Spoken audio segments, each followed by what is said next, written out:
Hey everyone, it's Abby here. We're gonna show you how to put some silicone pads into the ET8550. They sit on top of the print head, and this should help ink from leaking into the print head, which would get ink onto your FFC cables. It can destroy your print head, which also would possibly burn your FFC cables, and that could give you a 031006 error, which also would burn into your main board, so that would just bring up a lot of errors for you. Also having to make you buy another print head, which can be pretty expensive. So I'm going to go ahead and show you how to do that. Right now we are detaching the ink tubes from the dampers on the ET8550 printer, and I've undone the plastic cover on the ink tubes, taken off the 2 screws on there, and detached the spring that's on with the lever. So now I'm taking out the 6 screws that hold the dampers in place. They go to the metal brackets that are with the dampers. I'm using a pair of tweezers when I am taking out my screws. It helps me not lose them. Also, these screws are not magnetic, so my drill is not just gonna unscrew them and pull it out itself. So hold on to these small screws, don't lose them. You'll need them when you put the dampers back in. I'm taking the dampers out with the brackets. Also, don't lose the brackets, you'll need them. As you see, when I take out the dampers, I hold on to the damper a little bit, or the bracket in front, and I pull it towards me, and that releases the bracket from the back of the print head. The last one I usually have a little trouble with, so you can take your tweezers, grab onto the bracket, and pull it out towards you, and that will release it in the back. Okie dokie, so these are the little silicone pads that Kevin has created, and we will place these on top of the colors in each of the colors in the print head. We'll take a closer look at it in a second, but what we're going to do is we're going to take the silicone and we're going to place it on the color, and we want it to sit on top, not cover any area where we see that the ink would really flow through from the damper. We're going to pull it off, and we're going to inspect it to see that there's no any loose scraps really in the middle, and if you do see that, you can just grab it with your fingers and pull it off. It will come off really easy. You don't have to worry about breaking the silicone ring. If you see it on the outside, you just pull it off like that with your fingers as well. It's very easy.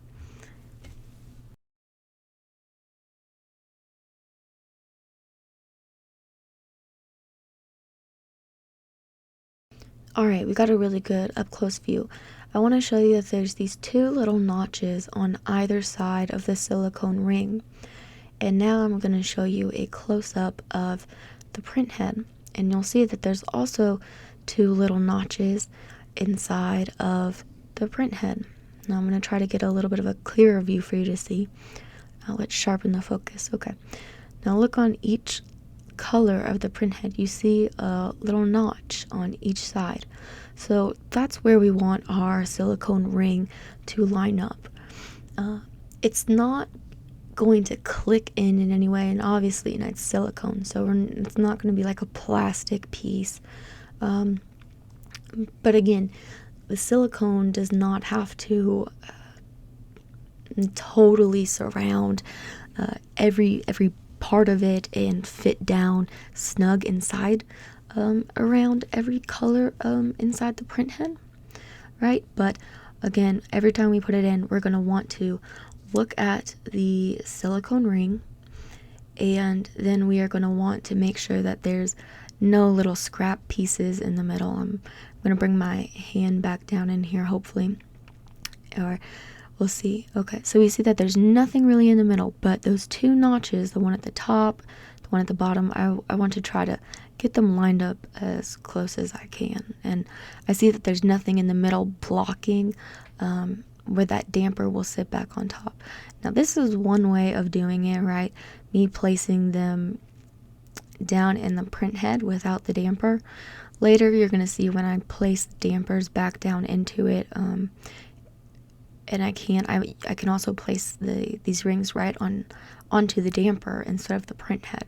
So really easy again to pull off those little scraps. You saw I did it with my fingers. If you want, you can try to pull it off with tweezers.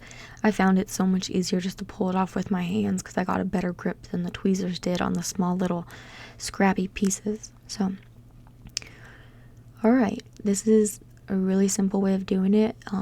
Like I said, this is one way of just laying it down into the print head. I'll talk about the other way where we can lay it onto the damper and then lay the dampers into the print head.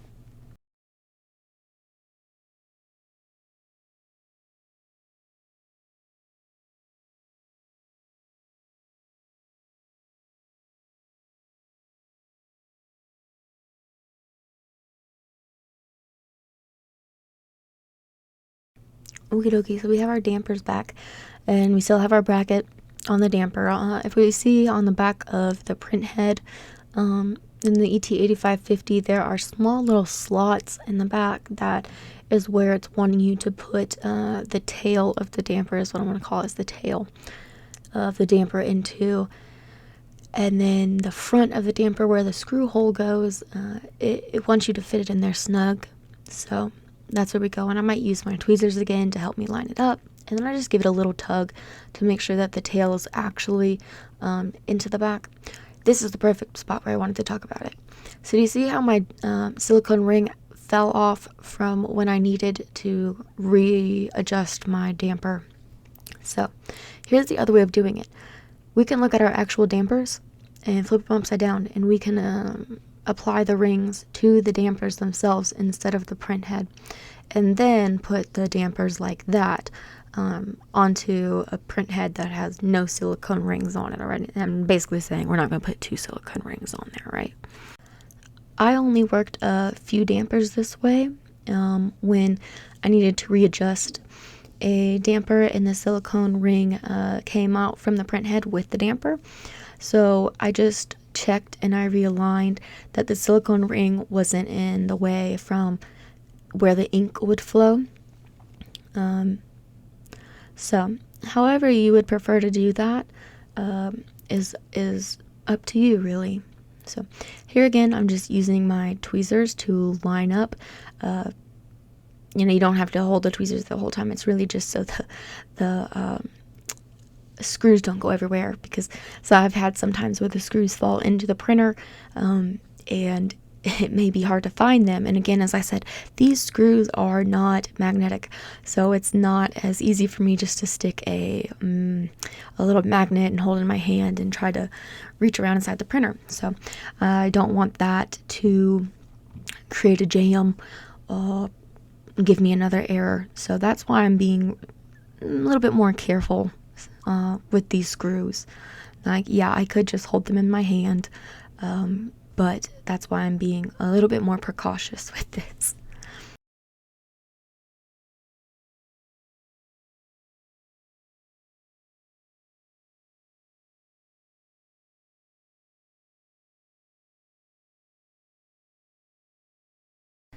And here I had another damper where I needed to readjust my bracket on it. Again, when I pulled it up, it pulled the silicone ring with it, which I feel is a good sign. Then it shows that there's some suction between the damper and the silicone ring. I just wanted to make sure again that before I put that damper back in, that the silicone ring was in the correct spot with the damper. So there's that. Putting in that last damper. And again, I said that one always seems to just be a little bit difficult, probably because it's pushed right up against the side of the print head. So go ahead and get yourself a little tool to help you with that, and we'll make it much easier. Now that we have all our dampers back on, we are going to put our ink tubes back together. So this is again where we were in the very beginning when we were detaching everything. So here's the thing that I'll also say: if you're having any trouble with trying to put your ink tubes back on, or your plastic guard right here, make sure that those ink tubes in the middle are flat down under the little tab. You see there's kind of one in the front, but there's also one, or one in the back a little bit. But there's also one in the front here under this little black guard, where we'll put our black guard back that I've taken off it. So again, we need to put our spring back on there. Right now we have the lever facing away. When we pull it closer to us, it will be easier to put this spring on. So try to get it on and pull it towards us and latch it on. And then we'll reattach our tubes. Alright everyone, we hope you enjoyed this video. For other helpful videos, you can go to youtube.com/BCH Technologies, or you can visit us at bchtechnologies.com, or locally here in Greensboro, North Carolina. So happy printing, everyone.